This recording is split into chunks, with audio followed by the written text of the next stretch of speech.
ನೀವು ಬಂದದ್ಯಾವುದಕ್ಕೆ? ಸಾಧನೆಗೆ. ಸಾಧನೆ ಅಂದರೆ ಏನು ಅಂತ ಮತ್ತು ಪ್ರಶ್ನೆ. ನೀವು ಸೇರಿದ್ದೆಲ್ಲ ಯಾವ ಸಂದರ್ಭದಲ್ಲಿ ಗೊತ್ತಾ?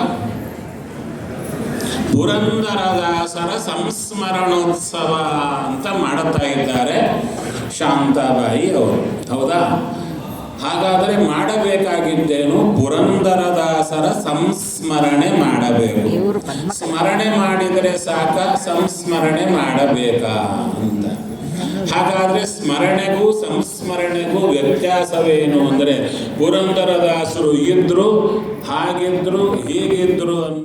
ಕೊನೆಯ 5 ಪುಸ್ತಕ ರಿಲೀಸ್ ಆಗಬೇಕಾದ್ರೆ ಅವರು ಬೆಡ್ ರೀಡರ್ ಆದರೂ ಅಂದರೆ ಅಲ್ಲಾಡೋಕ್ಕಾಗ್ತಿರ್ಲಿಲ್ಲ. ಅವ್ರ ಸಾವನ್ನ ಅವರು ಸ್ವರ್ಗವಾಸಿಗಳಾಗೋಕ್ಕೆ ಕೇವಲ 10 ದಿನ ಮುಂಚೆ. ಆವಾಗ ಅವರು ನನ್ನ ತಲೆ ಮೇಲೆ ಕೈ ಇಟ್ಬಿಟ್ರು. ನಾನಂದೆ, ಗುರುಗಳೇ ನೀವು ಮುಟ್ಟಬಾರ್ದು ನನ್ನ.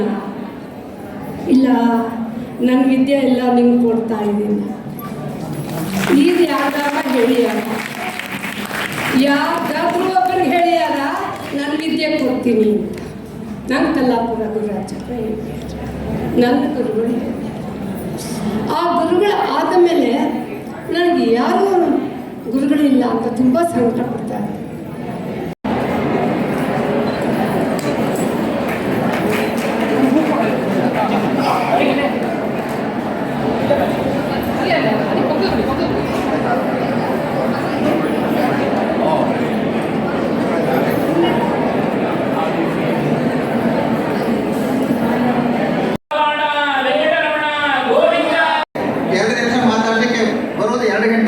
ಪ್ರತಿ ವರ್ಷ 25 ವರ್ಷದಿಂದ ಹಾಗೆ ಆಗ್ತಾ ಇದೆ. 2 ನಿಮಿಷ ನಾನು 2 ಗಂಟೆಗೆ ಮಾತಾಡೋದು.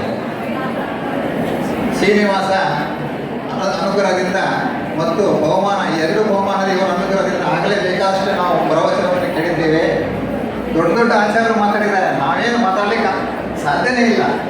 ಆದರೆ ಮಾತಾಡಬೇಕು, ಟೋನ್ ಐಡಲ್ ಕಂಡೀಷನ್. ಹಾಗೆ ಇಲ್ಲಿ ಶಾಂತಾಬಾಯಿ ಒಂದು ಇಲ್ಲಿ ಕಡಿಮೆ ಕಂಡೆ. ನಾನು 30 ವರ್ಷದಿಂದ ಕಂಟಿನ್ಯೂಸ್ಲಿ ಪುಸ್ತಕ ಪುಸ್ತಕ ಪುಸ್ತಕ ಪುಸ್ತಕ ಬಿಡುಗಡೆ ಆಗ್ತಾನೆ ಇತ್ತು. ಈ ಸಲ ಪುಸ್ತಕ ಬಿಡುಗಡೆ ಇಲ್ಲ.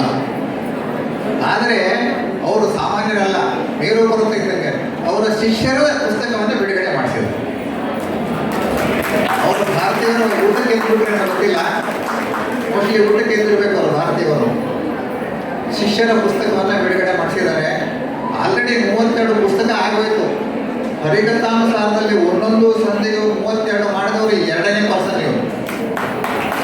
ನಿಜವಾಗ್ಲೂ ಸಾಮಾನ್ಯ ಅಲ್ಲರಿ ಇದು. ಒಂದೊಂದು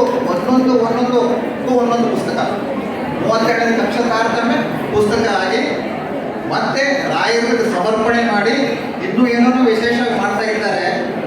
ಈಗ ಆಗಿಲ್ಲ ಅಷ್ಟೇ. ಆದರೆ ಅದು ಬಿಡಬಾರ್ದು ಅಂತ ಹೇಳಿ ಶಿಷ್ಯರಿಂದ ಪುಸ್ತಕ ತಯಾರು ಮಾಡಿಸಿ ನೋಡ್ರಿ. ಜ್ಯೋತಿರ್ಗೀತ ಎಷ್ಟು ವಿಶೇಷವಾದಂಥ ವಿಚಾರ ಅಂದರೆ, ಇದರಲ್ಲಿ ಸಕಲ ಗ್ರಹ ಬಲ ನೀನೆ ಸರಸಿದಾಂಶ ಅಂತಕ್ಕಂಥ ವಿಚಾರವನ್ನು ತೆಗೆದುಕೊಂಡು ಜ್ಯೋತಿಷ್ಶಾಸ್ತ್ರ ಗ್ರಹ ಬಲಗಳನ್ನು ಹೇಳ್ತದೆ ಅಂತ ಹೇಳಿ ಕೊನೆಗೆ, ಯಾಕಂದರೆ ಎರಡೇ ಮಾತಾಡ್ಬೇಕಂತೇಳಿ ನಮ್ಮ ಅಪ್ಪವ್ರು ಕೂಡ ಹೇಳ್ಬಿಟ್ರು. ನನಗೆ ರಾಜಲಕ್ಷ್ಮಿ ಅಪ್ಪವ್ರು ಹೇಳ್ಬಿಟ್ರು 2 ಮಾತಲ್ಲ. ಕೊನೆಗೆ ಅವ್ರು ಏನು ಮಾಡಿದ್ರು ಗೊತ್ತಾ?